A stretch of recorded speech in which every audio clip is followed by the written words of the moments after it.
esa época de la vida a uno no le ocurre nada extraordinario. Entonces, las grandes aventuras las tiene uno en los supermercados, en las farmacias, en los entierros. En los entierros. Sí, sí. En los supermercados a veces hace uno vida social cuando uno va a comprar Sí, cosas sí, ahí. sí. Y es que en el automercado se hacen grupos, ¿verdad? Sí. Y cuánto, como decía uno escritor que ya he mencionado mucho y no voy a decir el nombre, que cuántos amigos que empezaron conmigo el viaje ya se fueron, ya lo concluyeron. Alberto Cañas hubiera dicho todos. Pero bueno, no, es que estando en un supermercado, yo andaba a la búsqueda de unos aguacates. ¿Por qué busco unos aguacates en un supermercado? ¿Cómo? Entonces, Para ser fresco. Claro. de pronto me encuentro frente a frente con alguien que no veía hacía mucho tiempo. El doctor Walter Cotto Molina. Sí, yo lo conozco muy Y bien. entonces, Fue presidente de la Asamblea Sí, Legislativa. señor. sí. Después de Beto Caña. Candidato a la presidencia también. secretario general del Partido de Liberación Nacional. Pero el asunto es que empezamos a hablar de... En estos tiempos yo prefiero hablar de trivialidades, pero ahí siempre... De pronto me comentó que el día en que estamos hablando, voy a decir el día que estamos hablando, él concurriría con un grupo a presentar al Tribunal Electoral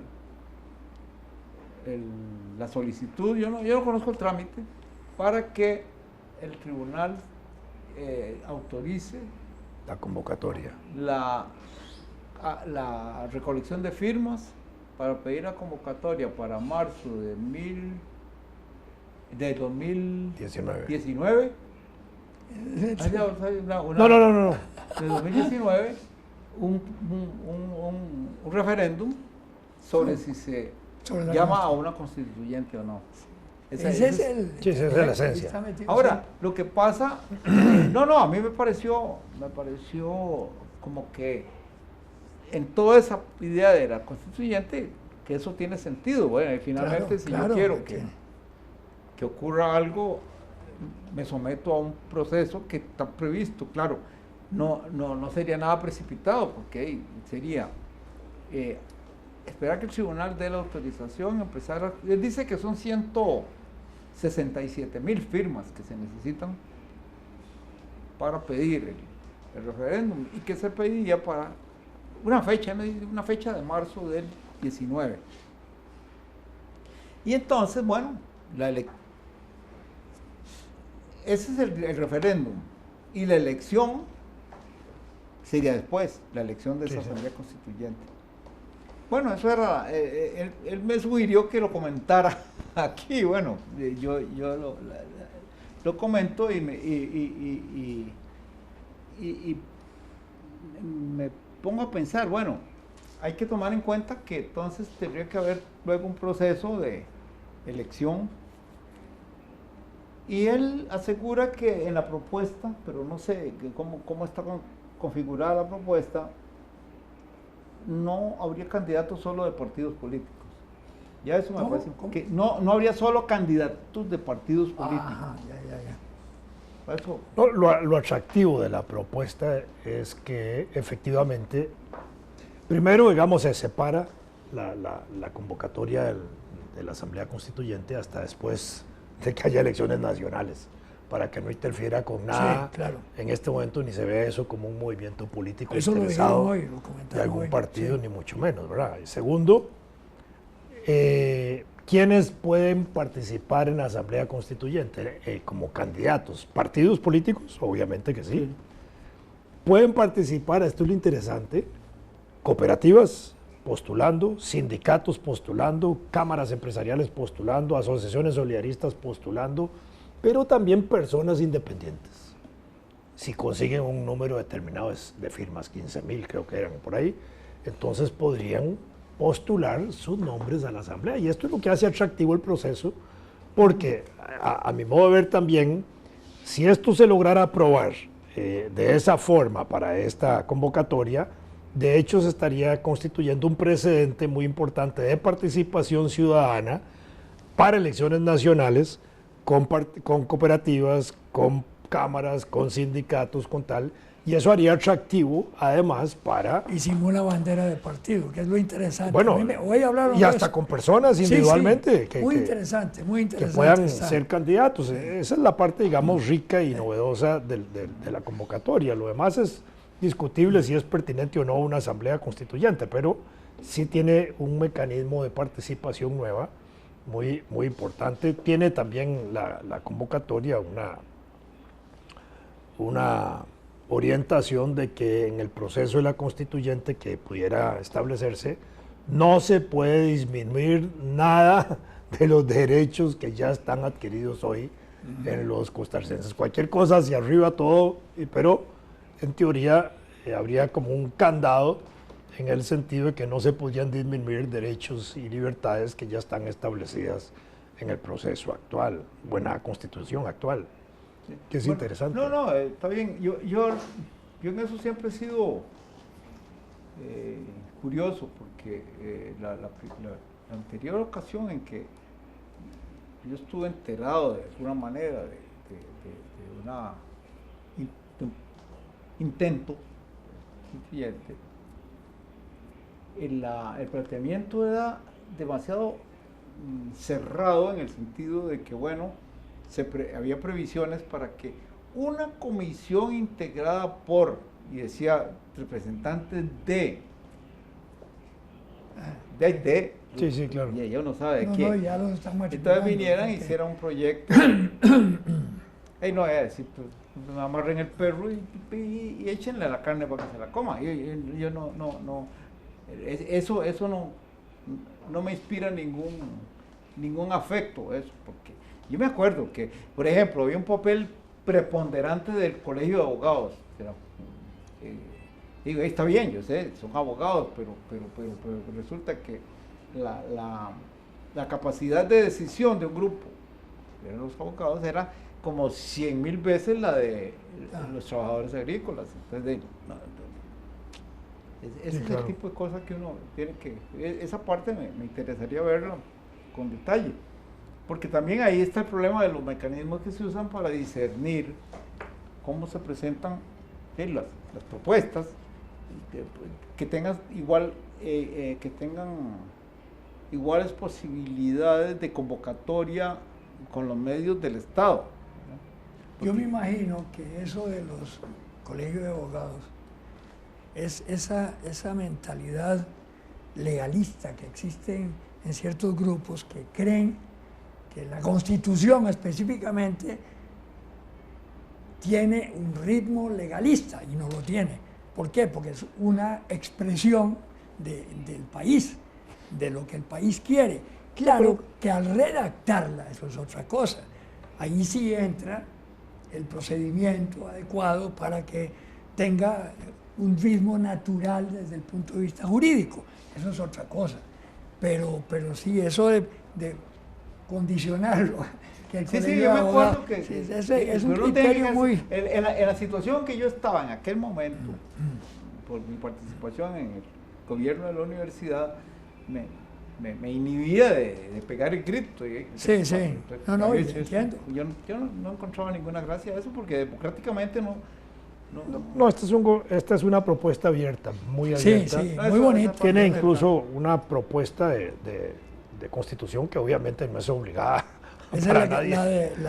La de Alex Solís, que la redacta Alex. Porque, digamos, Pero no es obligado, es decir, al final de cuentas... Pero Alex lo menciona así también. Dice, es un proyecto que a mí se me ocurre que puede ser interesante. No, ha sido muy meditado y muy trabajado y comparado con todas las constituciones de América Latina y Europa y todas las cosas. Muy moderna. Bueno, ese es el... Yo me pregunto, ¿cuántos eran abogados en el grupo que redactó la Constitución de los Estados Unidos? No, hombre, casi ninguno. No, es que... Claro, pero cuando uno ve, por ejemplo, el proceso histórico del país, y siempre se dice un país de más maestros que soldados, teóricamente, digamos, eso es válido. Pero la sustancia, digamos, del desarrollo democrático del país si uno considera el siglo XIX, que es el que arranca con nosotros, claro. En cierta manera pesó ahí, ahora sí, el papel de los abogados más que el de los maestros. Claro, claro. Y es Porque curioso, claro, porque claro. no el solo primer abogado importante fue Agustín Gutiérrez Lizaurzábal, desde los días de la independencia. Y después hubo mucho conflicto político-militar entre 1821 y 1870.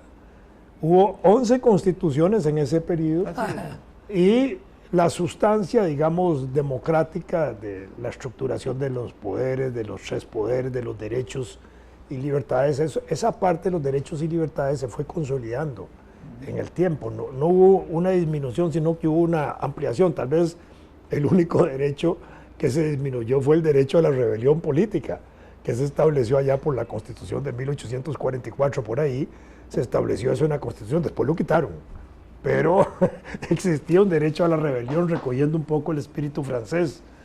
Y una, es que yo no sé, estoy seguro que tú, porque te he leído bastante, coincides, que el siglo XIX fue lo más rico en cuanto a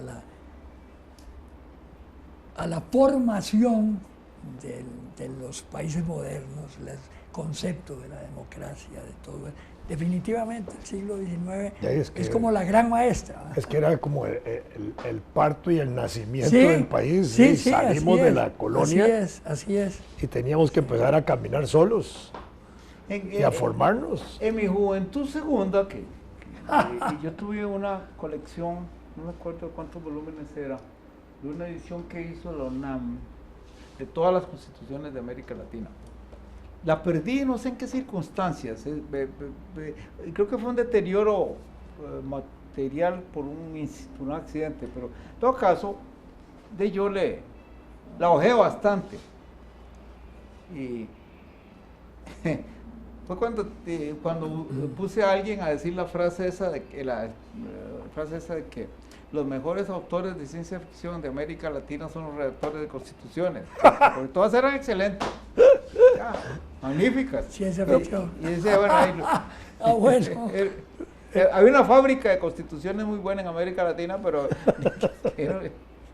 En un análisis comparado que yo hice del desarrollo constitucional de Costa Rica, descubrí, porque no era tampoco una cosa difícil de descubrir porque ahí estaban las cosas, que El Salvador, Guatemala y Honduras y Nicaragua tenían igual cantidad de constituciones que nosotros para el siglo XIX.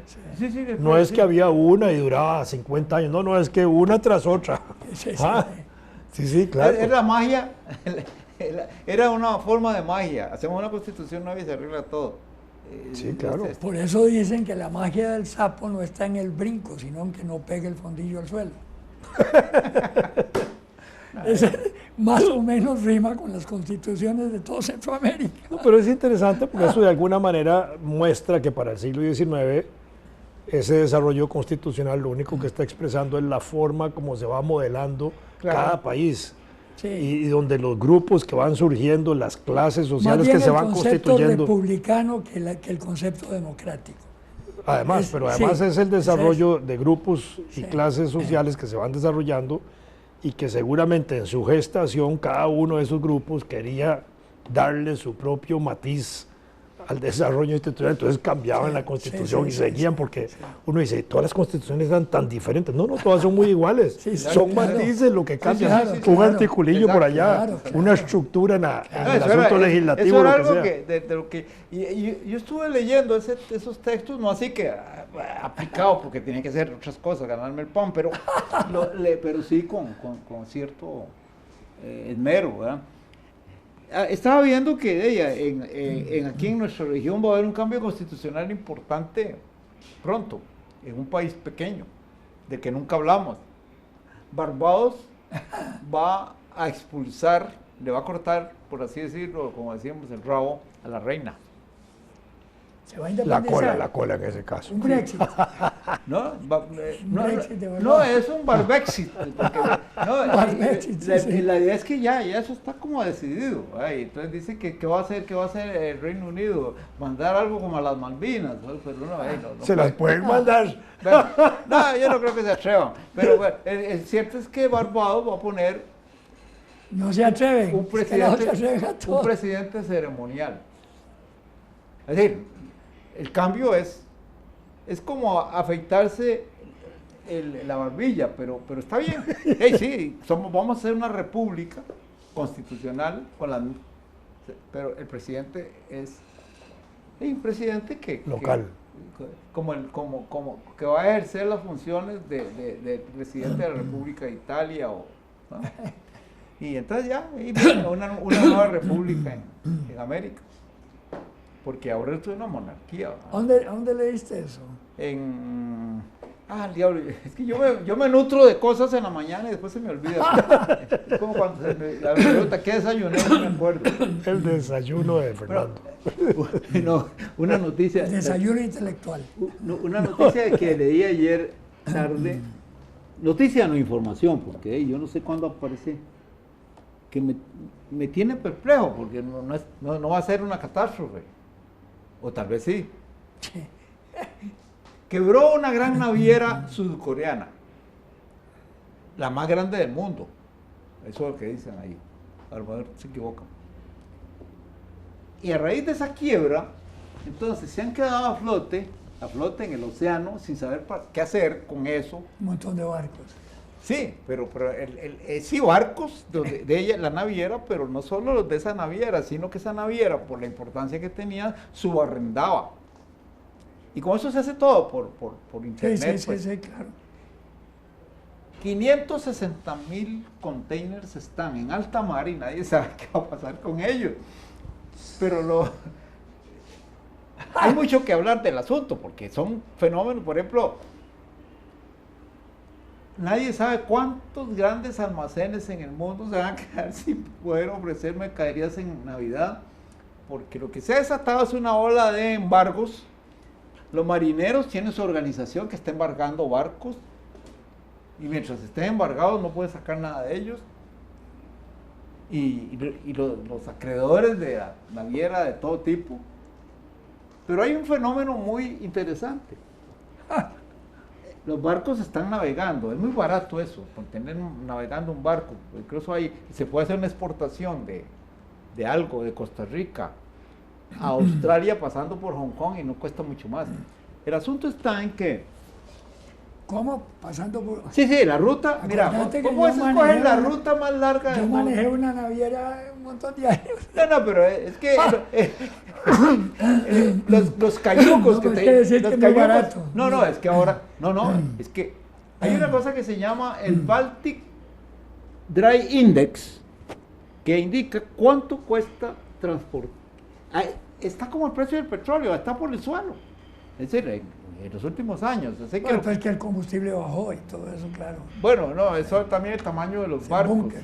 Gigantescos son. No, Sí. es decir, lo que las navieras de hace 20 años o 30 tenían son cayucos comparados con los Pues monstruos claro, que ahora no, están de flotando.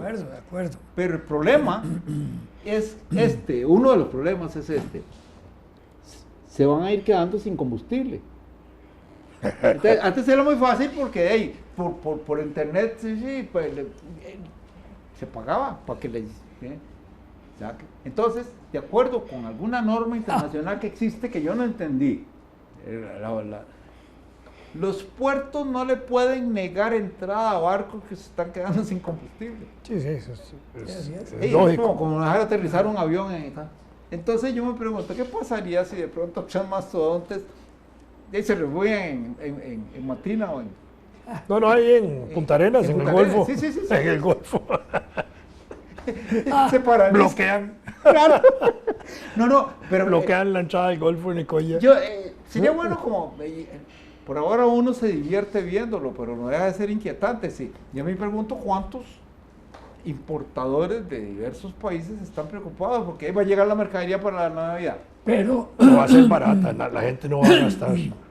Va a poder ahorrar por yo primera me vez. imagino, perdón, yo me imagino que hay grandes intereses ya buscando la forma de Por supuesto. apoderarse de ese. A mí se me ocurrió una solución, A ver, pero lo que pasa que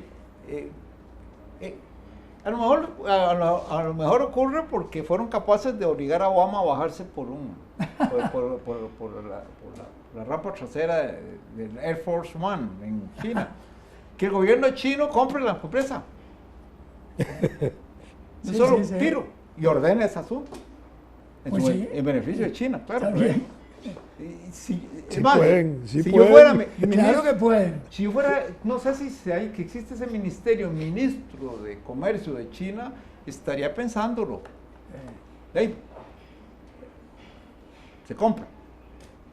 Ya no está quebrada y ahora atiende todo eso, pues le paga a los marineros sus sueldos, y ahora sí, cada cosa vaya para su lugar y de aquí en adelante. Eso va a suceder. Sí, no, bueno, es lo lógico. No que China, perdón, no que sea China específicamente, pero va a haber algunos intereses que se van a apoderar de eso. Eso no queda flotando, vas a ver. Por eso fue con cada barco y hacer que se monta. ¿Por qué te reís? ¿Ah? No estaba pensando en eso. Porque es interesante el fenómeno de... Hasta el problema de los trabajadores lo pueden solucionar, los cambian a todos por chinos. Hombre, no se me ha ocurrido, eso todavía mejor. Sí, claro.